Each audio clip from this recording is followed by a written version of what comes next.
मुळात कॅन्सर व्हायला निरोगी शरीर काय आणि व्यसनी शरीर काय, पेशींचं वाढीचं नियंत्रण सुटणे हे कोणामध्येही होऊ शकतं. त्यामुळे निरोगी व्यक्तीला किंवा चांगली जीवनशैली असलेल्या माणसाला कॅन्सर होणारच नाही अशी शाश्वती कोणीच देऊ शकत नाही. म्हणजे मगाशी मी तुम्हाला जे उदाहरण दिलं की तुम्ही रस्त्याने गाडी चालवत जाताय, रहदारीच्या रस्त्याने तुमच्या गाडीला अपघात होऊ शकतो, पण तुमची गाडी जर उत्तम अवस्थेत असेल तर त्या अपघातातून तुम्ही सही सलामत बाहेर पडण्याची शक्यता जास्त आहे. तुमची गाडी जर खराब असेल तर त्या अपघातात काहीतरी गंभीर दुखापत होण्याची शक्यता जास्त आहे. नमस्कार. एक्सपर्ट पॉडकास्टमध्ये मी नयन जयप्रकाश तुमचं सगळ्यांचं स्वागत करते.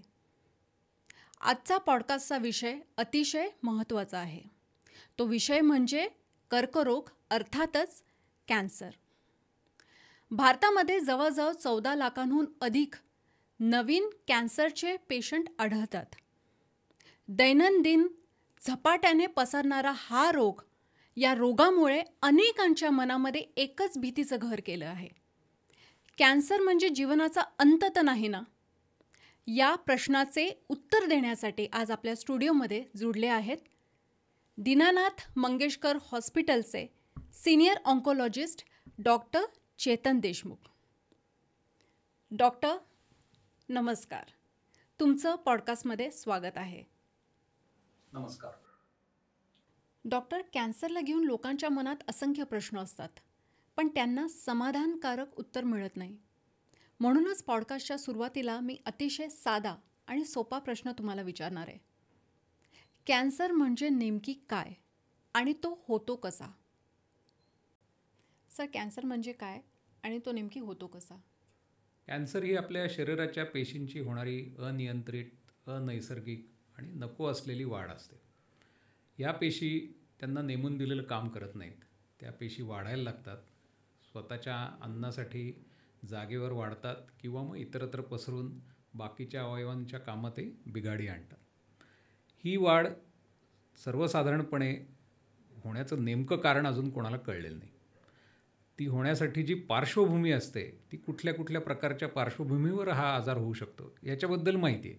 उदाहरणार्थ तंबाखूचा वापर. तंबाखूचा वापर करणाऱ्या अनेक लोकांना कॅन्सर होतो, पण नेमका त्याच माणसाला का होतो याचं उत्तर काही अजून मिळालेलं नाही. आणि त्याचबरोबर तंबाखू न खाणाऱ्या माणसालाही कॅन्सर होतो, त्याचं उत्तर काय हेही अजून कळलेलं नाही. त्यामुळे नेमकं त्यावेळेला त्या पेशीच्या वाढीमध्ये कुठे बिघाडी झाली आहे हे आपल्याला अजून कळलेलं नाही.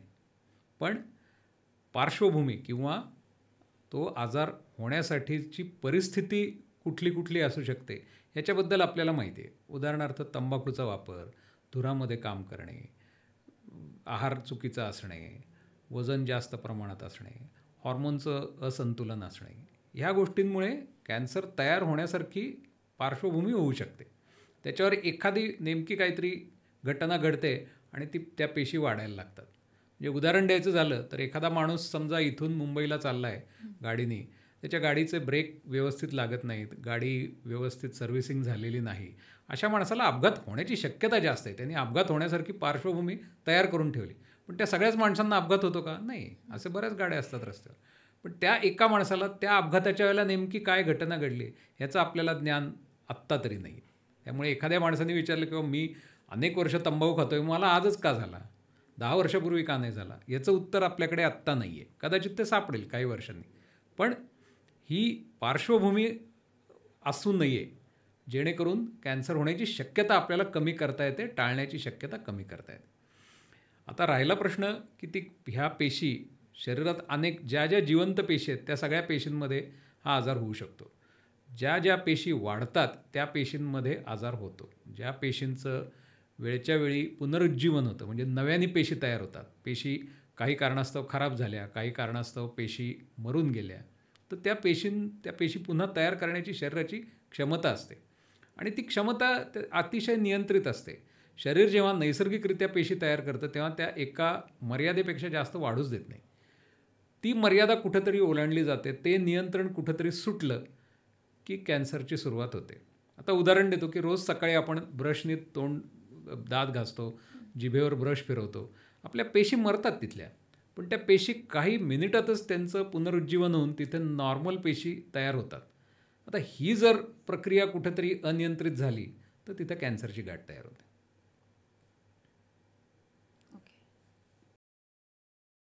कॅन्सरची प्राथमिक लक्षणे ओळखायची कशी आणि डॉक्टरचा सल्ला नेमकी कधी घ्यायचा असतो? कर्करोगाची प्राथमिक लक्षणं कर्करोग कुठे होणार आहे किंवा कुठे झालेला आहे याच्यावरून ठरतात. सर्वसाधारणपणे काही लक्षणं ही ढोबळमानाने कर्करोगाची लक्षणं मानली जातात. उदाहरणार्थ एखाद्या शरीरात कुठेतरी गाठ तयार होणे किंवा सारखा खोकला येणे, वजन झपाट्याने कमी होणे, अनैसर्गिक रक्तस्राव संडासा वाटे, नाका वाटे, तोंडा वाटे, उलटी वाटे, खोकल्या वाटे, रक्त पडणे किंवा एखादा अंगावरचा मस किंवा तीळ अचानक वाढायला लागणे, संडासाच्या किंवा लघवीच्या सवयीत बदल होणे, महिलांना पाळीच्या वेळेच्या तक्रारींमध्ये रक्तस्राव कमी अधिक होणे, पोट फुगणे, ह्या सगळ्या गोष्टी आहेत. ह्या एक लक्षण मानता येईल अशा आहेत. त्या प्राथमिकच असतील असं नाही, कारण बऱ्याचदा प्राथमिक लक्षणं कधी येतात जेव्हा गाठ फार छोटी असते, कॅन्सर फार छोटा असतो आणि अशा वेळेला कधीकधी कॅन्सरचं कुठलंच लक्षण येत नाही, ते आपल्याला तपासण्या करूनच कळतं. पण ह्या सर्वसाधारण लक्षणांमध्ये ही कॅन्सरची असू शकतात एवढी तरी आपल्याला माहिती असायला हवी. आता ह्यातलं प्रत्येक लक्षण काही कॅन्सरचं असेल का? नाही. अनेकदा आपल्याला साध्या हवामानातल्या बदलामुळे सुद्धा खोकला येतो, बरेच दिवस टिकतो. काही लोकांना मूळव्याधीचा त्रास असतो, संडासावाटे रक्त पडतं. काही लोकांना खोकला अगदी खराब जंतुसंसर्ग झालेला असतो छातीत, त्याच्यामुळे थुंकीतून रक्त पडतं. काही लोकांचे दात खराब असतात, हिरड्या खराब असतात, त्यांना दात घासताना तोंडावाटे रक्त पडतं. काही लोकांना ब्लड प्रेशरमुळे नाकातून रक्त वाहतं. तर काही प्रत्येक रक्त वाहिलेलं काही कॅन्सर नाही आहे. पण ह्या तक्रारी जर एका विशिष्ट कालापेक्षा जास्त काळ टिकल्या, सर्वसाधारण औषधोपचारांनी त्या बऱ्या झाल्या नाहीत, तर त्याच्यामागे कॅन्सर ही सुद्धा एक शक्यता आहे, हे लक्षात घ्यायला पाहिजे. त्यामुळे ती कॅन्सर नाहीच असं समजून चालण्यात अर्थ नाही आहे. म्हणजे मला एखादा मनुष्य जेव्हा मला येऊन सांगतो की मला संडासावाटे रक्त पडते आणि ते मूळव्याध असेल, तर मूळव्याध हे असू शकेल, बरोबर आहे, पण मूळव्याध नसून ते कॅन्सरसुद्धा असू शकेल ही शक्यता डोक्यात ठेवायला हवी. त्यामुळे डॉक्टरांकडे कधी जायचं, तर ह्या तक्रारी जर जास्त काळ राहिल्या, एक आठवडा, 10 दिवस, 15 दिवस, आपण कुठल्याही आजाराला बरं करायला एक 8-15 दिवसाचा वेळ देतोच. 8-15 दिवसानंतर जर तुमचा खोकला कमी झालेला नाही, 8-15 दिवसानंतरही तुमचा रक्तस्राव थांबलेला नाही, 8-15 दिवसानंतरही तुमचं वजन कमी होत असलेलं तुम्हाला जाणवत आहे, गाठ न दुखणारी किंवा दुखणारी कुठलीही असली तरी गाठ आहे, तर तिच्याकडे दुर्लक्ष न करता ती डॉक्टरांना दाखवू द्या. आपल्याला लहानपणी मुलं डॉक्टर खेळतात. बऱ्याचदा एक मूल लहान झोपून राहतं, दुसरं त्याला इंजेक्शन देतं, मग ते रडतं, मग तिसरं मूल त्याला येऊन गोड औषध देतं, मग ते उठून खेळायला लागतं. हा खेळ लहानपणी बरेच लोक खेळतात. दुर्दैवाने तोच खेळ मोठेपणीसुद्धा खेळतात, की स्वतःचं निदान करायचं ही फार धोकादायक सवय आहे. की पेशंट येऊन सांगतो, मी संडासावाटे रक्त पडते, पण मला वाटलं ती मूळव्याध असेल. तर मला वाटलं ह्याला काही अर्थ नाही ना, ते डॉक्टरांना काय वाटलं हे महत्त्वाचं आहे. त्यामुळे ह्या तक्रारी जर दीर्घकाळ चालल्या, दीर्घकाळ त्या होत राहिल्या, 15-3 आठवड्यांपेक्षा जास्त काळ आपल्याला होत राहिले त्रास, औषधोपचार घेऊनसुद्धा त्याच्यात फरक पडला नाही, तर डॉक्टरांना नक्की दाखवा. डॉक्टर, मला तुम्हाला असं विचारायचं आहे, कॅन्सर हा कोणत्याही वयाच्या व्यक्तीला होऊ शकतो का?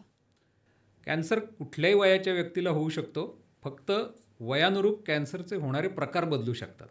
म्हणजे लहान मुलांमध्ये काही विशिष्ट कॅन्सर होण्याचं प्रमाण जास्त आहे, वय वाढलं की काही कॅन्सर होण्याचं प्रमाण जास्त आहे. उदाहरणार्थ रक्ताचे काही कॅन्सर आहेत, हे लहान वयात होणारे प्रकार वेगळे असतात, उतार वयात होणारे प्रकार थोडेसे वेगळे असतात. किंवा ब्रेस्ट कॅन्सर हा वय वाढत जातं तशी त्याचा धोका वाढत जातो. अगदी लहान 8-10 वर्षाच्या मुलीला कधी ब्रेस्ट कॅन्सर होत नाही.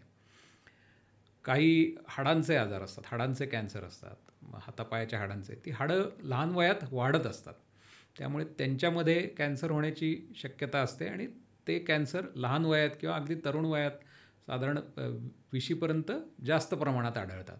उतार वयात काही हाडांची वाढ होणारी नसते, उतार वयात हाडांची झीज होते, त्यामुळे हाडांमध्ये वेगळ्या प्रकारचे कॅन्सर होतात. जे लहान मुलांना होतात ते कॅन्सर उतार वयात होत नाहीत. डॉक्टर, हल्ली आपण ऐकतो की जे निरोगी राहतात, म्हणजे ज्यांची जीवनशैली खूप चांगल्या पद्धतीची असते आणि मग जास्त करून खेळाडू, त्यांनाही कॅन्सर होण्याची दाट शक्यता असते. मग ते कसं काय होऊ शकतं? मुळात कॅन्सर व्हायला निरोगी शरीर काय आणि व्यसनी शरीर काय पेशींचं वाढीचं नियंत्रण सुटणे हे कोणामध्येही होऊ शकतं. त्यामुळे निरोगी व्यक्तीला किंवा चांगली जीवनशैली असलेल्या माणसाला कॅन्सर होणारच नाही अशी शाश्वती कोणीच देऊ शकत नाही. अशा लोकांना जरी कॅन्सर झाला तरी एक चांगली गोष्ट असते की त्यांची प्रकृती चांगली असते. त्यामुळे ते उपचाराला अधिक चांगल्या पद्धतीने तोंड देऊ शकतात आणि त्या उपचारातून व्यवस्थित बरे होऊन पुन्हा खेळू शकतात. हे आपल्यासमोर एक उत्तम उदाहरण आहे. युवराज सिंगचं अतिशय चांगलं उदाहरण आहे की युवराज सिंगला जेव्हा निदान झालं तेव्हाही तो खेळतच होता. तो मैदानावर खेळायचा, त्याचा फिटनेस उत्तमच होता आणि त्याच्या फिटनेसमुळे तो त्या उपचारातून व्यवस्थित बाहेर पडला. आजारावर त्यांनी यशस्वीरित्या मात केली आणि नंतर मैदानावर येऊन त्यांनी व्यवस्थित खेळला ना. त्याच्यानंतर सुद्धा शतकं ठोकलीच की. बरोबर. त्यामुळे प्रकृती चांगली असणे हे फार महत्त्वाची गोष्ट आहे. उपचार सहनच झाले नाहीत. असे काही काही पेशंट येतात आमच्याकडे की डायबिटीस त्यांचा नियंत्रणात नाही आहे, हृदयविकार आहे, लिव्हरची परिस्थिती काही फारशी चांगली नाही आहे. अशा माणसाला अगदी लवकरच्या स्टेजचा जरी आजार असेल तरी त्याच्यावर उपचार करायला आमच्यावर मर्यादा येतात. कारण ते उपचार मला माहिती आहे त्यांना झेपणार नाही आहेत. त्यामुळे प्रकृती चांगली असणे, निरोगी असणे, धडधाकट असणे हे फार महत्त्वाचं आहे. व्यायामाचं महत्त्व त्याच्यातच आहे. आपण म्हणतो की व्यायाम करणाऱ्या माणसाला सुद्धा कॅन्सर होतो किंवा त्या माणसाने आयुष्यभर सूर्यनमस्कार घातले तरीसुद्धा त्याला कॅन्सर झाला पण त्याच्यातून तो यशस्वीरित्या बाहेर येण्याची शक्यता जास्त आहे. म्हणजे मगाशी मी तुम्हाला जे उदाहरण दिलं की तुम्ही रस्त्याने गाडी चालवत जाताय, रहदारीच्या रस्त्याने तुमच्या गाडीला अपघात होऊ शकतो. पण तुमची गाडी जर उत्तम अवस्थेत असेल तर त्या अपघातातून तुम्ही सही सलामत बाहेर पडण्याची शक्यता जास्त आहे. तुमची गाडी जर खराब असेल तर त्या अपघातात काहीतरी गंभीर दुखापत होण्याची शक्यता जास्त आहे. त्यामुळे प्रकृती चांगली ठेवणं, जीवनशैली चांगली राखणं, आपला आहार, आपला व्यायाम चांगला असणं हे अतिशय महत्त्वाचं आहे. कॅन्सर झाला तरीसुद्धा त्याला तोंड द्यायची क्षमता आपल्या शरीरात राहते. थोडक्यात इम्युन सिस्टीम ही खूप चांगली पाहिजे. पण बऱ्याचदा पेशंटला असं वाटतं की एकदा कॅन्सर झाला आणि तो बरा झाला, मग परत हा आजार मला होईल का, हा प्रश्न नेहमी त्यांना सतावत असतो. मग तो न होण्यासाठी अशा कुठल्या टेस्ट आहेत किंवा अशी कुठली लाईफस्टाईल आहे त्यांनी ती फॉलो केली पाहिजे किंवा अशा रेग्युलर कुठल्या चाचण्या आहेत की जेणेकरून त्यांना ही खात्री होईल की बाबा हा आजार मला परत होऊ शकत नाही. याच्यात 2-3 गोष्टी आहेत. पहिली गोष्ट इम्युनिटीची आहे, जो थोडासा वादग्रस्त मुद्दा आहे. सध्या आपण तो बाजूला ठेवू. दुसरा प्रश्न तुम्ही विचारलात की एक परत होण्याची शक्यता आहे का, तर ती टाळण्यासाठी कुठली टेस्ट नसते. टेस्ट म्हणजे चाचणी असते, ती आजार परत आलाय का हे तपासण्यासाठी असते.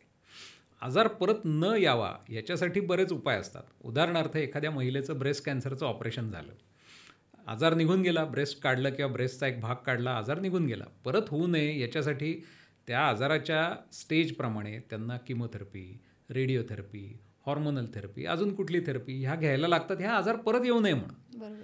त्यामुळे हे उपचार घेणं गरजेचंच आहे. हे उपचार डॉक्टरांच्या सल्ल्याने घेत राहा. ते उपचार घेतल्याने तुमचा आजार परत येण्याची शक्यता कमी होते.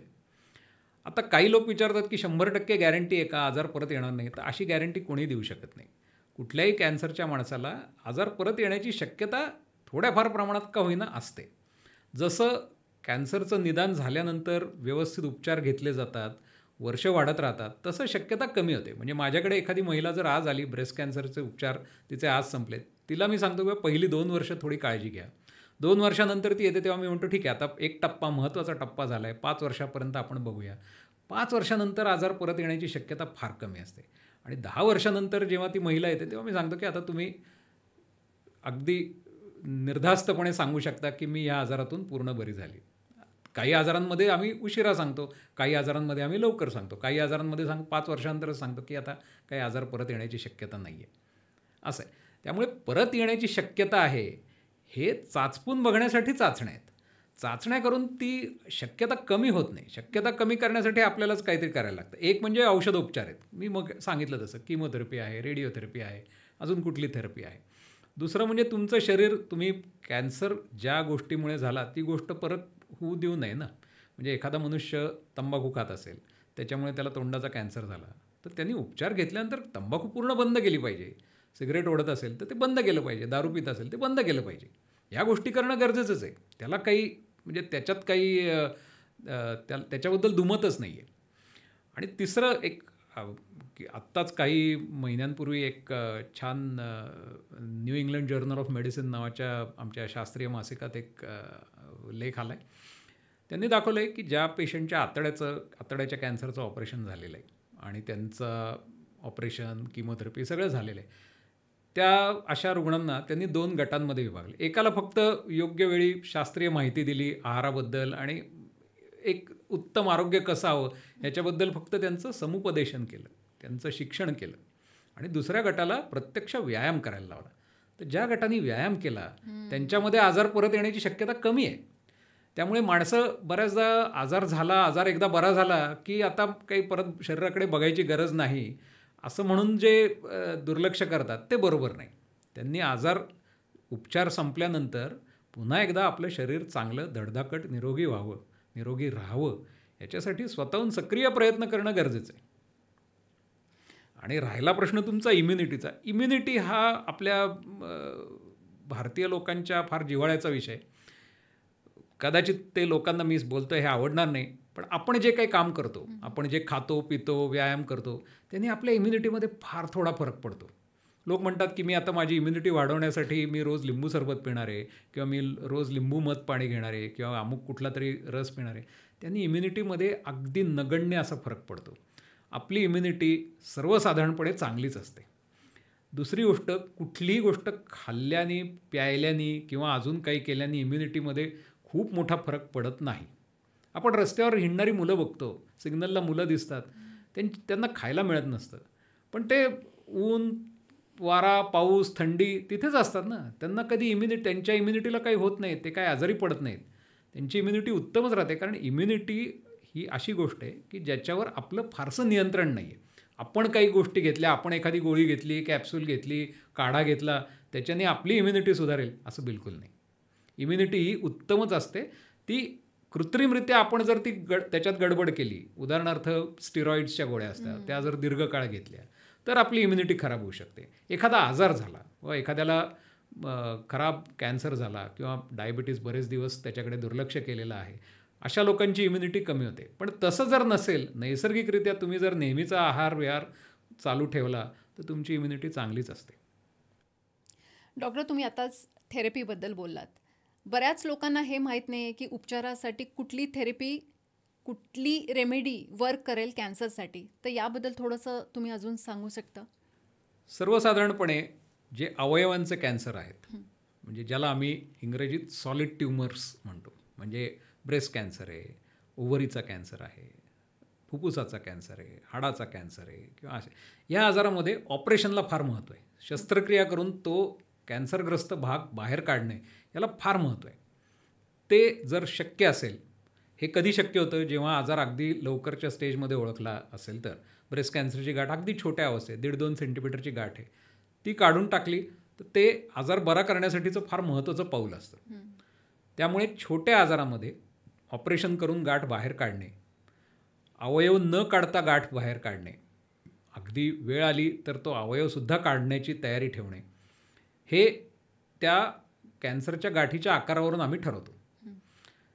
एखादी गाठ जर प्रमाणापेक्षा मोठी असेल, पूर्ण निघण्यासारखी नसेल, तर मग त्याला आधी किमोथेरपी द्यायची का, आधी रेडिओथेरपी द्यायची का आधी दोन्ही द्यायचं, मग गाठ बारीक करायची आणि मग ऑपरेशन करायचं का, असं ठरवलं जातं. एखादा आजार अंगभर पसरला असेल किंवा अनेक हाडांमध्ये पसरला असेल, इकडे तिकडे पसरला असेल, तर त्याचं ऑपरेशन करणं शक्यच नाही आहे. तुम्ही सगळी गाठ 4 ठिकाणी जर आजार असेल तर एका ठिकाणचा आजार काढून उपयोग नाही. मग अशा पेशंटला आम्ही किमोथेरपी देतो, रेडिओथेरपी देतो, अजून कुठली थेरपी, टार्गेटेड थेरपी, इम्युनोथेरपी, या सगळे उपचार पद्धती जी शरीरभर चालते असे उपचार देतो. हे ठरवतं कोण? तर हे बहुतेक मोठ्या हॉस्पिटलमध्ये एक ट्युमर बोर्ड असतं. म्हणजे या आजारावर चर्चा करण्यासाठी वेगवेगळ्या स्पेशालिटीची मंडळी एकत्र बसतात. ऑपरेशनचे डॉक्टर असतात, किमोथेरपीचे डॉक्टर असतात, रेडिएशनचे डॉक्टर असतात, पॅथॉलॉजिस्ट असतात, तुमचे CT स्कॅनचे तज्ज्ञ असतात. हे सगळे बघून एकत्रपणे ठरवतात की ह्या आजारासाठी सर्वोत्तम उपाय काय आहे. जिथे अगदी सहज दिसतंय डोळ्याला की पेट स्कॅनवर अंगात सगळीकडे कॅन्सर पसरला आहे, तिथे ऑपरेशनच्या डॉक्टरचा सल्ला घ्यायची काही गरज पडत नाही. पण जेव्हा आपल्याला शंका असते की ह्याला आधी ऑपरेशन करायला पाहिजे का आधी किमोथेरपी द्यायला पाहिजे का आधी रेडिओथेरपी द्यायला पाहिजे, त्यावेळेला या ट्युमर बोर्डचा सल्ला घेतला जातो. ही सगळी माणसं एकत्र बसून ठरवतात आणि मग त्याच्यातून एक पेशंटला उत्तर दिलं जातं की आत्ता ही ट्रीटमेंट करायला पाहिजे. डॉक्टर, हे ज्या थेरपीज आहेत याचे बरेचसे साईड इफेक्ट्स आहेत जे आपण ऐकलेत पाहिलेत. तर या सगळ्या थेरपीजला पेशंट कसे सामोरे जातात? खरं तर बरेचसे साईड इफेक्ट जे होतात किंवा होताना दिसतात ते साईड इफेक्ट टाळता येण्यासारखे सुद्धा असतात आणि त्याची तीव्रता कमी करण्याचे सुद्धा मार्ग आहेत. आजकाल किमोथेरपीमध्ये साईड इफेक्टमुळे पुन्हा एकदा हॉस्पिटलमध्ये भरती व्हावं लागणं अशी शक्यता 10% कमी आहे. म्हणजे मी जर 100 महिलांना किमोथेरपी दिली तर त्यातल्या 10पेक्षा कमी महिला पुन्हा एकदा ॲडमिट व्हायला येतात त्रासामुळे. किरकोळ त्रास होतात. एखादा मनुष्य म्हणतो किंवा मला उलट्या झाल्यात आज, ठीक आहे, त्याला उलटीची एखादी गोळी बदलून दिली, मला अशक्तपणा आला आहे, मला तोंड आलं आहे, माझे पेशी कमी झाल्या आहेत, त्याला काही गोळ्या औषधं इंजेक्शन देऊन हा प्रश्न सोडवता येतो. त्याच्यासाठी पुन्हा ॲडमिट व्हायची वेळ फार कमी वेळा येते. त्यामुळे काही गोष्टी ह्या होणारच होणार आहेत. त्याची जर पेशंटनी मनाची तयारी ठेवली तर ह्या त्रासाकडे बघण्याचा त्यांचा दृष्टिकोन बदलेल. त्याच्यासाठी एक संकल्पना आहे, सहपरिणाम आणि दुष्परिणाम. सहपरिणाम म्हणजे साईड इफेक्ट. साईड इफेक्ट म्हणजे एखादी गोष्ट ही त्या मेन इफेक्ट बरोबर येणारी गोष्ट आहे. हे आपल्याला मान्य असायला पाहिजे की ते होणार आहे. आपल्याला कुठलंही रसायन शरीरावर एक परिणाम करत नाही, शरीरावर एकापेक्षा जास्त परिणाम करतं. तर तुम्ही जेव्हा तो परिणाम, तुम्हाला हवा असलेला परिणाम तुम्ही घेता आणि नको असलेल्या परिणामाला तुम्ही म्हणता की अरे हा माझा त्रास आहे, तसं नाही आहे. तो परिणाम होणार आहे. उदाहरण देतो, अगदी सोपं उदाहरण देतो की आकाशातून पृथ्वीवर पाणी पडणे याला पाऊस पडणे म्हणतात. आपल्याला पाऊस हवा असतो कारण आपली धरणं भरतात, आपल्या शेतांमध्ये पाणी मिळतं, बरोबर ना, आपल्याला प्यायला पाणी मिळतं. पण तोच पाऊस आपल्या घरासमोरच्या रस्त्यावर पडतो, आपल्या घरासमोर चिखल होतो, आपले कपडे खराब होतात, ट्रॅफिक जॅम होतो. आता क्रिया तीच आहे ना, पाणी पडणे हीच क्रिया आहे. मग ती जेव्हा तुम्हाला धरणं भरायला हवी आहे, जेव्हा तुम्हाला शेतात पाणी पडायला हवं आहे, तुम्हाला प्यायला भरपूर पाणी प्यायला हवं आहे, त्याला रस्त्यावर पाणी साठणे किंवा चिखल होणे हे तुम्हाला मान्यच करायला लागेल. त्याला पर्याय नाही. तुम्ही त्याची तीव्रता कमी करू शकता. ठीक आहे, तुम्हाला रस्त्यावर ट्रॅफिक जॅम आहे ना, तुम्ही दुसरीकडून जा, दुसरा मार्ग वापरा किंवा रेनकोट वापरा, छत्री वापरा, गमबूट वापरा, कपडे खराब होणार नाही त्याच्याकडे बघा. पण ते पूर्णपणे टाळता येणार नाही आहे.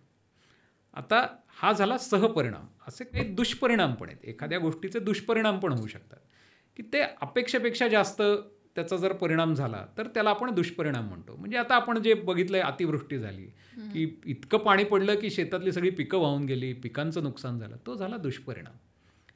हे फक्त किमोथेरपीबद्दल नाही आहे, हे कुठल्याही औषधाबद्दल सत्य आहे. अगदी साध्या क्रोसिन ही गोळी आपल्याला सगळ्यांना माहिती आहे, कदाचित लोकांना माहीत नसेल. क्रोसिन या गोळीचा जन्म वेदनाशामक म्हणून झाला, म्हणजे पेनकिलर म्हणून क्रोसिन जन्माला आली. लोकांना नंतर लक्षात आलं की क्रोसिन घेतली की शरीराचं तापमान कमी होतं, तो क्रोसिनचा साईड इफेक्ट आहे. पण आज ताप आला, फ्लू झाला आहे, अंग दुखतंय, डोकं दुखतंय, आपण क्रोसिन घेतो का? तर एका गोळीत 2 कामं होतात. तापही कमी होतो आणि अंगदुखी कमी होते. पण अंगदुखी कमी होणे हा त्याचा मूळ परिणाम आहे आणि ताप कमी होणे हा त्याचा साईड इफेक्ट आहे. आता हीच क्रोसिन जर एखाद्या मनुष्याने खूप जास्त प्रमाणात खाल्ली, दिवसाला 4, 5, 6 क्रोसिन खात गेल्या, विशेषतः ज्यांचं लिव्हर खराब आहे, ज्यांना दारू पिण्याची सवय आहे, लिव्हर आधीच खराब आहे, अशा लोकांनी दिवसाला 4 क्रोसिनपेक्षा जास्त घेतल्या तरी त्यांचं लिव्हर खराब होऊ शकतं. हा झाला दुष्परिणाम. म्हणजे क्रोसिनचा मूळ परिणाम वेदना शमन करणे, सहपरिणाम म्हणजे तापमान कमी करणे आणि दुष्परिणाम म्हणजे लिव्हर खराब करणे. ह्या 3 वेगवेगळ्या गोष्टी आहेत. तसंच किमोथेरपीचं आहे. जे क्रोसिनबद्दल सत्य आहे तेच किमोथेरपीचं आहे की किमोथेरपीचा एक परिणाम आहे, एक सहपरिणाम आहे. बऱ्याच किमोथेरपीमध्ये केस जातात. हा सहपरिणाम आहे. तुम्हाला तुमच्या वाढणाऱ्या अनैसर्गिक पेशी मारायच्या आहेत, त्यामुळे वाढणाऱ्या पेशींवर किमोथेरपी काम करणार आहे. त्याच्यात कॅन्सरच्या पेशी आल्या तशा आपल्या केसाच्याही पेशी आल्याच ना, त्यामुळे केस जाणे हा सहपरिणाम आहे, हा दुष्परिणाम नाही. पण पेशी प्रमाणाच्या बाहेर कमी झाल्या, पांढऱ्या पेशी कमी झाल्या, पेशंटला ताप आला, तोंड आलं, हा दुष्परिणाम आहे. बरोबर आहे. तर दुष्परिणामाची तीव्रता कमी करण्याचे मार्ग आहेत. त्याच्यासाठी आम्ही किमोथेरपी झाल्यानंतर पोटात घ्यायला एक इंजेक्शन देतो, काही गोळ्या देतो, ह्या गोष्टी करता येतात. दुष्परिणामांची तीव्रता कमी करता येते, दुष्परिणाम टाळता येतात. सहपरिणाम बऱ्याचदा टाळता येत नाहीत. लोक घाबरतात सहपरिणामांना की हे होणार आहे, बापरे हे होणार, अरे बापरे केस जाणार का? हो, पण केस जाणार, परत येणार. केस गेलेले परत न आलेलं मी तरी अजून 25 वर्षात एकही व्यक्ती बघितलेली नाही आहे. त्यामुळे केस जाणे याला घाबरून किंवा नखं काळवंटात किंवा मळमळ होते याला घाबरून ट्रीटमेंट बंद करणे हा उपाय नाही आहे. डॉक्टर, आजकाल तर सोशल मीडियावर लोक जातात आणि सोपे उपाय म्हणून अनेक व्हिडिओ व्हायरल होताना आपण पाहत असतो. मग घाबरून ट्रीटमेंटला दिरंगाई करतात. मग अशा पेशंटला तुम्ही काय संदेश द्याल? सोशल मीडिया असणारच आहे. सोशल मीडिया वाढत चाललं आहे. सोशल मीडियावर आपल्याला काही बंधनही नाही आहे. इंटरनेटवर किंवा गुगलवर जाऊन फक्त हवे ते शब्द टाकणे आणि ती माहिती गोळा करणे हा फक्त माहितीचा मार्ग आहे. गुगल हा माहितीचा एक स्रोत आहे.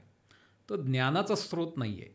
तुम्हाला जर ह्या आजारावर विशिष्ट ज्ञान हवं असेल, सखोल माहिती हवी असेल, एखाद्या महिलेला ब्रेस्ट कॅन्सर झाला आहे, तिला ब्रेस्ट कॅन्सरबद्दल जास्त माहिती हवी आहे, तर काही काही विशिष्ट वेबसाईट्स आहेत. त्या वेबसाईट शोधून त्या वेबसाईटवर तुम्ही बघणं अपेक्षित आहे. काही काही वेबसाईट, उदाहरणार्थ अमेरिकन कॅन्सर सोसायटीची एक फार चांगली वेबसाईट आहे, cancer.org, www.cancer.org. सुंदर वेबसाईट आहे. त्या वेबसाईटवर तुम्ही गेलात तर अमेरिकेतल्या इयत्ता 7वीतल्या मुलालाही हाताळता येईल अशी ती वेबसाईट बनवलेली आहे. त्याच्यावर तुम्ही डॉक्टरांकडे जाताना डॉक्टरांना काय प्रश्न विचारला हवेत. बऱ्याचदा पेशंट गांगरलेला असतो, त्याला सुचतच नसतं की कॅन्सर झाला आहे म्हटल्यावर डॉक्टरांसमोर काय बोलायचं तो काहीच विचारू शकत नाही. तर त्याला सुचवण्यासाठी जसं आपण क्यू देतो तसं त्याला क्यू देण्यासाठी काही प्रश्न सुचवलेले आहेत की बायोप्सी करण्याच्या आधी डॉक्टरांना हे विचारा, ऑपरेशनच्या आधी डॉक्टरांना हे विचारा, किमोथेरपीच्या आधी हे विचारा, काय काय परिणाम होऊ शकतात. अतिशय शास्त्रशुद्ध भाषेत, अतिशय सोप्या भाषेत, सहज समजेल अशा भाषेत ती माहिती दिलेली आहे. तर अशा वेबसाईटवर जाऊन तुम्ही माहिती मिळवणं हे योग्य आहे. नुसतं गुगलवर टाकणे की ब्रेस्ट कॅन्सर झाला आहे, मग त्याच्यावर जी माहिती येईल ती काही शास्त्रीय माहिती असेल असं नाही, वस्तुनिष्ठ पुराव्या आधारित असेल असंही नाही. बऱ्याचदा मी सुद्धा आता गुगलवर काही टाकू शकतो ना की अमुक झालं की लिंबाचा रस प्याल्याने ब्रेस्ट कॅन्सर कमी होऊ शकतो असं मी जर टाकून दिलं तर त्याला तपासणार कोण ना, त्याची विश्वासार्हता तपासणार कोण, ते खरं आहे का खोटं आहे तपासणार कोण. एकदा गुगलवर टाकायला काय लागतं आहे, पण त्याला काही अर्थ नाही आहे. त्यामुळे अशा वेबसाईट्सवर जाऊन ती माहिती मिळवणं हे जास्त महत्त्वाचं आहे. सोशल मीडिया पेशंटला इंटरनेट बघू नका असं सांगणं अशक्य आहे. आपल्या खिशात इंटरनेट आहे, सगळ्यांच्या खिशात हा स्मार्टफोन आहे, सगळ्यांकडे खिशात इंटरनेट आहे. त्यामुळे इंटरनेट बघू नका असं सांगणं शक्यच नाही आहे. पण योग्य ठिकाणी योग्य गोष्टी बघा ना. म्हणजे तुम्हाला जी माहिती मिळणार आहे ती शास्त्रोक्त माहिती आहे, बरोबर. शास्त्रशुद्ध बरोबर अचूक माहिती आहे. चुकीची माहिती आहे किंवा काही ज्या माहितीला काही शास्त्रीय आधार नाही अशी माहिती नाही आहे.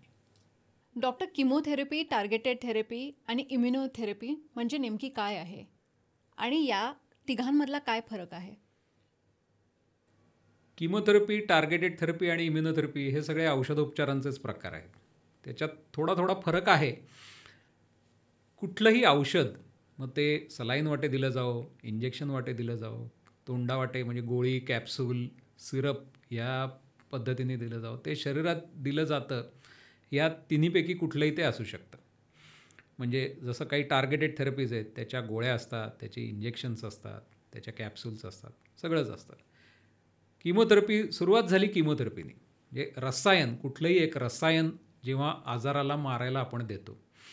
किमोथेरपी हा कॅन्सरवरचा आद्य उपचार आहे. ज्या आजाराला ऑपरेशन करता येत नाही, ऑपरेशन करून गाठ काढता येत नाही किंवा अंगात सगळीकडे पसरलेलं आहे, अशा आजाराला काहीतरी औषध द्यायचं, हे त्याच्यामागचं मूळ त्याचा उद्देश होता.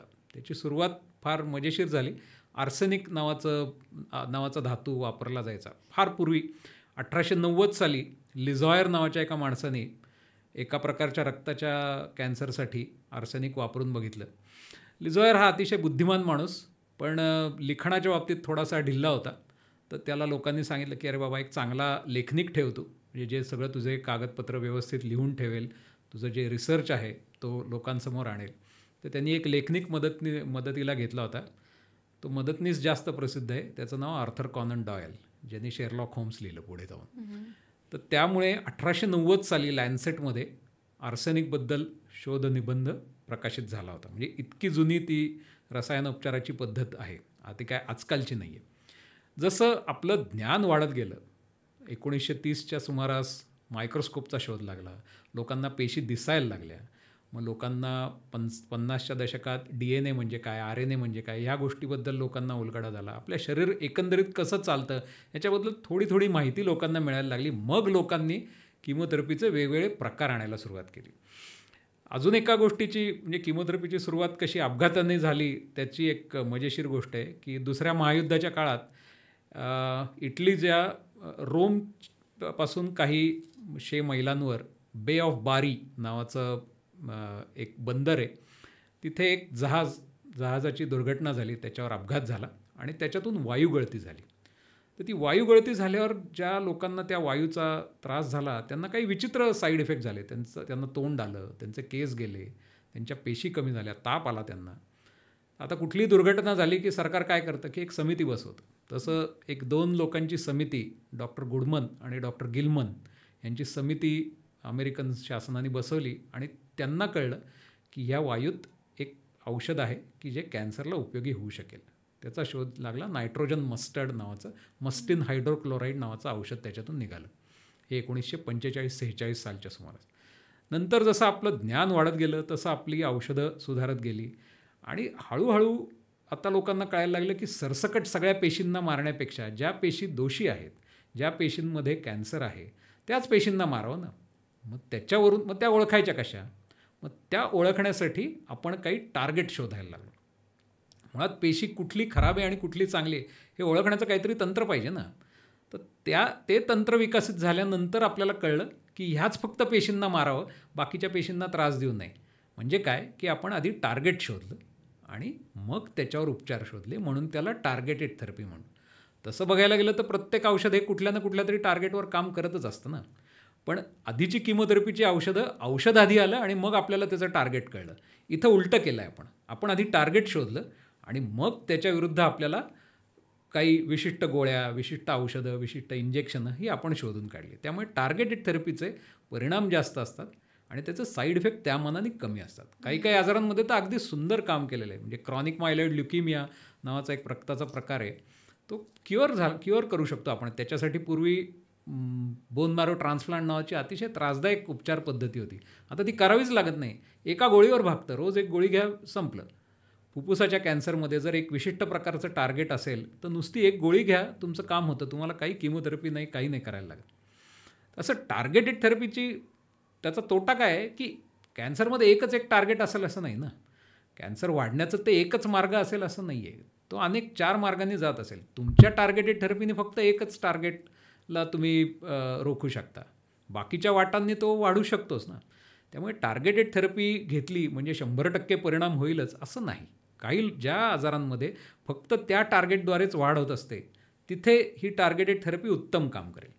आता हे सगळं करत असताना लोकांच्या लक्षात आलं की ही टार्गेटेड थेरपीसुद्धा थोडे बहुत साईड इफेक्ट घडवतेच की. मग त्याला काय करायचं? तर मग इम्युनोथेरपी नावाचा प्रकार गेल्या काही वर्षात त्याच्या प्रोफेसर जेम्स ॲलिसन ज्यांनी ही इम्युनोथेरपी आणली त्याला नोबेल पारितोषिक मिळालं आहे. या इम्युनोथेरपीने काय करतो आपण की आपल्या शरीराची जी प्रतिकारशक्ती आहे, आपल्या शरीराची सो कॉल्ड इम्युन सिस्टीम, या इम्युन सिस्टीमला चालना देण्याचं काम ही थेरपी करते. आपल्या इम्युन सिस्टीमला कॅन्सर जेव्हा होतं तेव्हा तो आपल्या इम्युन सिस्टीमला शांत करतो की आहे मी तुझाच भाग आहे, काही काळजी करू नको, मी आहे इथं शेजारी बसून वाढतो आहे. आणि आपली इम्युन सिस्टीम त्याला चालवून घेते की ठीक आहे बाबा, इथं शेजारी एक गाठ आहे, वाढते. ते व्हायला नको आहे ना, कॅन्सर वाढायला नको आहे. मग अशी औषधं ही त्या इम्युन सिस्टीमला चालना देतात की यार ती गाठ आहे, ती ॲबनॉर्मल आहे, ती वाढते आहे, मार त्याला. हे काम करण्यासाठी ती इम्युनोथेरपी कॅन्सरच्या पेशींना काहीच करत नाही. आपल्या शरीराच्या इम्युन सिस्टीमला चालना देऊन कॅन्सरला मारायला ती प्रवृत्त करते. आता ही सुद्धा 100% आहे का? नाही. का नाही? कारण काही ठिकाणीच ही काम करते. त्याला कुठल्या पेशंटमध्ये ती जास्त काम करते, कुठल्या पेशंटमध्ये कमी काम करते, याच्यावर बरंच संशोधन चालू आहे. आणि त्या ठिकाणी त्या प्रकारच्या रुग्णांमध्येच ती काम करेल. त्यामुळे सरसकट इम्युनोथेरपी म्हणजे फार काहीतरी भारी आहे आणि इम्युनोथेरपी दिली की सगळं एकदम बरं होणार आहे असं नाही आहे. इम्युनोथेरपी आता उदाहरणार्थ मोठ्या आतड्याचा कॅन्सर आहे. मोठ्या आतड्याच्या कॅन्सरमध्ये इम्युनोथेरपी 100तल्या 5% लोकांमध्येच काम करते. याचा अर्थ 100तल्या 95 लोकांना इम्युनोथेरपीचा उपयोग होणार नाही आहे. तुमच्याकडे इम्युनोथेरपी आहे, तुमची घेण्याची इच्छा आहे, आर्थिक कुवत आहे, पण ती तुम्हाला लागू पडणार नाही. फुफ्फुसाच्या आजारामध्ये ज्यांच्यामध्ये EGFR नावाचं एक विशिष्ट जेनेटिक म्युटेशन असतं, अशा लोकांमध्ये इम्युनोथेरपी घेऊनसुद्धा फायदा होत नाही. त्यांच्यामध्ये गोळी जास्त लागू पडते. तर हे कुठल्या शेवटी आमचा हा सगळा प्रयत्न कशासाठी चालला आहे की कुठल्या माणसाला कुठली उपचार पद्धती जास्त चांगली, जास्त परिणामकारक आणि कमी त्रासदायक होते हे शोधण्याकडे सगळ्यांचा कल चालू आहे. टार्गेटेड थेरपी काय, इम्युनोथेरपी काय, हा त्याचाच भाग आहे. डॉक्टर, हे तर खूप चांगली तुम्ही माहिती दिलीच. पण याला संबंध लागणारा जो काही खर्च आहे, कारण बऱ्याच लोकांचा असा गैरसमज असावा, की या ज्या थेरपीज आहेत, याला खूप सारा खर्च लागतो. म्हणून बरेच लोकं ट्रीटमेंट घेतच नाही किंवा संकोच करतात. मग याबद्दल तुम्ही काय सांगाल? नाही, प्रश्न अगदी योग्य आहे, कारण बरेचसे उपचार हे खर्चिकच आहेत. पण खर्चासाठी एखाद्याचे उपचार थांबवले जातात असं काही होत नाही. बऱ्याच मार्गांनी त्या उपचाराचे खर्च आपल्याला भागवता येतात.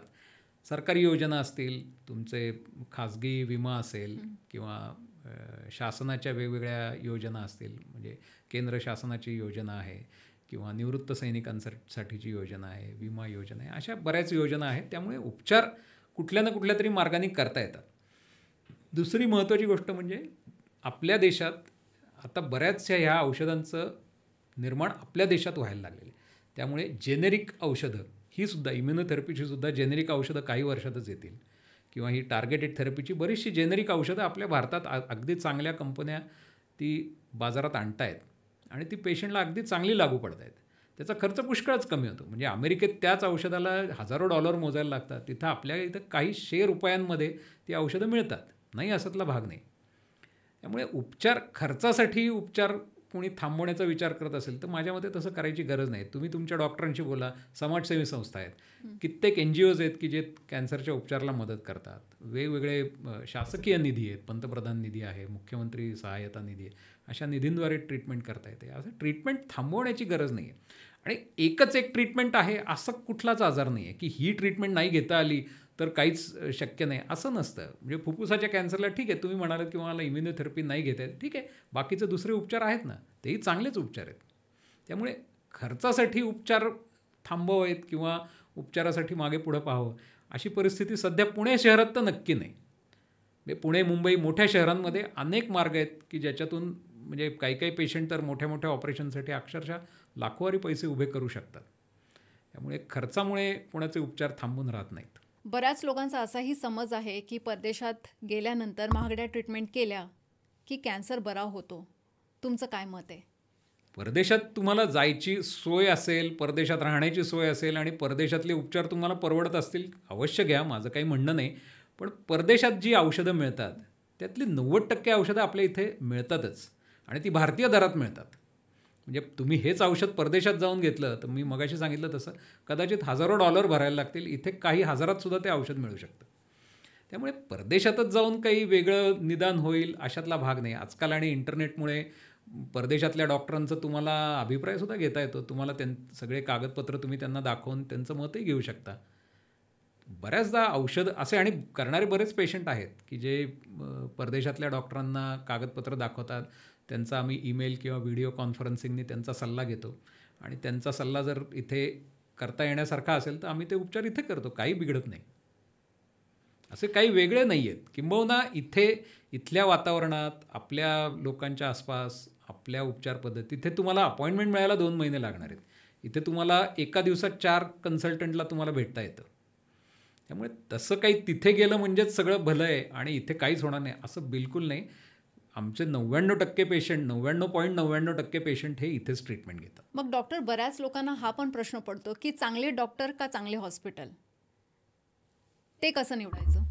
हा फारच व्यक्तिगत प्रश्न आहे की तुम्ही चांगला डॉक्टर कोणाला म्हणता, चांगलं हॉस्पिटल कोणाला म्हणता. पण माझ्या मते एखादा डॉक्टर तुमच्या सगळ्या प्रश्नांना तुम्हाला पटेल अशा शब्दात, तुम्हाला समजेल अशा शब्दात शास्त्रीय पद्धतीने उत्तरं देत असेल तर त्या डॉक्टरचा सल्ला तुम्ही ऐकायला हरकत नाही. आता ते हॉस्पिटल आणि डॉक्टर हे जुळेलच प्रत्येक वेळेला असं नाही. पण तुम्हाला कुठेतरी तडजोड कधी करावी लागते. पण मला असं वाटत नाही की आता पुण्यासारख्या शहरात हॉस्पिटलची काही कमतरता आहे. आपल्या इथे कॅन्सरसाठी फक्त कॅन्सर बघणारी जवळपास एक 10-12 हॉस्पिटल आहेत आणि अगदी सगळे कॅन्सर तज्ज्ञ हे उत्तम टाटा किंवा इतर तत्सम कुठल्या मोठ्या संस्थांमधूनच शिकून आलेले आहेत.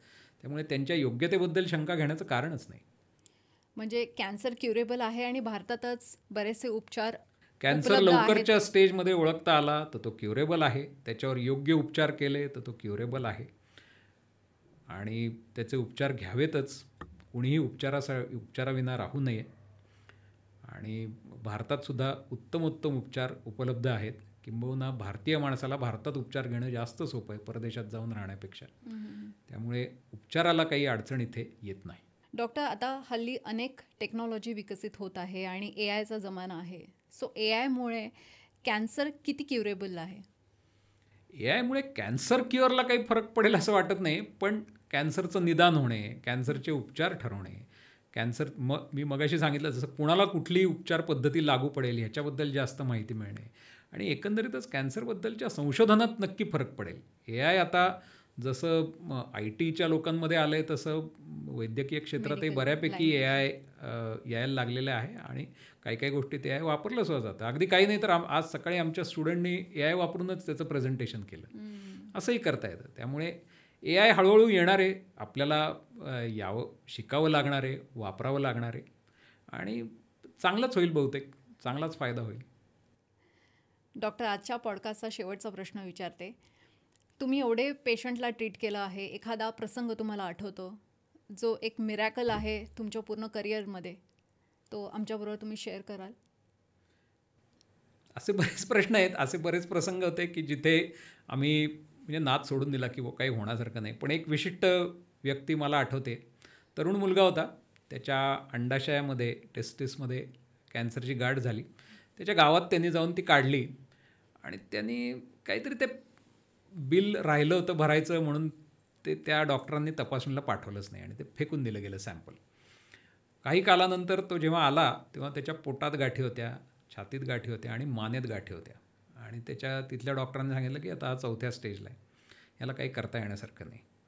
तो आला, पुण्याला आला, त्याला आम्ही दीनानाथमध्ये ट्रीटमेंट दिली. पहिल्या 2 किमोथेरपीमध्ये त्याला काही फरकच पडला नाही. मग लोक म्हणले आता त्याला काही होत नाही आहे तर काय करायचं का नाही करायचं. कुटुंबही असं थोडंसं निराश झालं होतं. पण अंडाशयाचा कॅन्सर हा बरा होण्याचा कॅन्सर आहे असं आम्हाला आधीपासूनच सांगितलेलं असतं. त्यामुळे आम्ही म्हटलं प्रयत्न सोडायला नको. त्याला दुसऱ्या पद्धतीची किमोथेरपी दिली, त्याला चांगला प्रतिसाद दिला त्यांनी.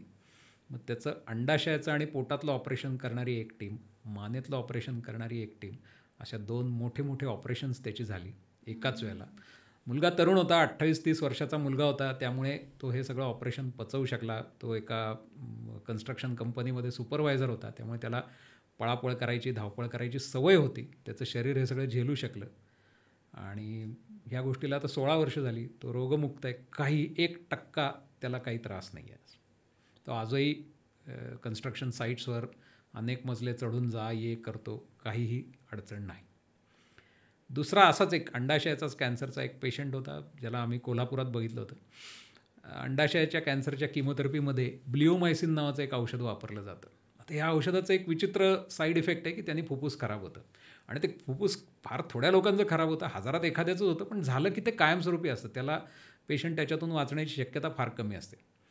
ह्या पठ्ठ्याला ते झालं आणि बरेच त्याचे उपचार झाले. आम्हालाही वाटलं होतं की आता ह्याच्यातनं काही हा वाचत नाही, पण तो वाचला त्याच्यातून आणि आज त्याचा स्वतःचा स्टेशनरीचा व्यवसाय आहे. तो पुस्तकांचे गठ्ठे 2-2, 3-3 मजले चढत स्वतः घेऊन जातो वरती आणि या गोष्टीलाही आता 10-12 वर्ष झाली. म्हणजे मी जसं अशा फुफ्फुसाच्या अवस्थेतून बाहेर आलेला मी माझ्या आयुष्यात 25 वर्षात मी हा पहिला पेशंट पाहिला होता, एकमेव पेशंट पाहिला होता. म्हणजे फार दुर्मिळ गोष्ट ती आणि त्यामुळे मला तो पेशंटही परिचित आहे अजून आणि फार छान वाटलं आम्हाला तो पेशंट बरा झाल्याचं बघून. डॉक्टर, तुम्ही आज आमच्या स्टुडिओमध्ये आलात आणि दिलखुलास गप्पा मारल्यात. कॅन्सरबद्दलच्या अनेक गैरसमज आहेत, त्या प्रश्नांची साध्या सोप्या भाषेमध्ये तुम्ही उत्तरं दिलीत. त्यामुळे एक्सपर्ट पॉडकास्टतर्फे तुमचं खूप खूप धन्यवाद. Thank you so much.